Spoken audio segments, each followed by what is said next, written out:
పిచ్చ పిచ్చ వాగుడు వాగకు, ఇది భారతదేశం అని చెప్తే okay.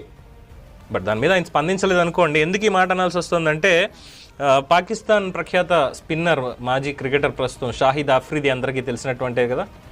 So Shahid Afridi Pakistan cricketer Rahul Gandhi మీద చాలా చక్కటి ప్రశంసలు ఇచ్చాడు. ఏంటి అనేది చూస్తే, ఒక టీవీ ఇంటర్వ్యూలో, సామా టీవీ అనేది ఉంది అక్కడ, దాంట్లో మాట్లాడుతూ బీజేపీ నేతలు శత్రువులంతా మీ ఫ్యాన్స్ అనంటూ రాహుల్ దాని మీద వాళ్ళు చేశారు. భారత్లో ప్రభుత్వం ఎప్పుడు మతం, హిందూ ముస్లిం కార్డును ప్రయోగిస్తుంది అని చెప్పి, ఇది చాలా వెరీ బ్యాడ్ మైండ్ సెట్ అని చెప్పి రాహుల్ గాంధీ గురించి మాట్లాడుతూ, రాహుల్ గాంధీ చాలా పాజిటివ్ మైండ్ సెట్ కలవారని, ఆయనకి చర్చల మీదే నమ్మకం ఉంది అని, ఒక్క ఇజ్రాయెల్ ఉంటే సరిపోదా ఇంకొకటి కావాలా అంటూ ప్రశ్నిస్తూ, గాజా మీద ఇజ్రాయెల్ దాడుల్ని పాకిస్తాన్పై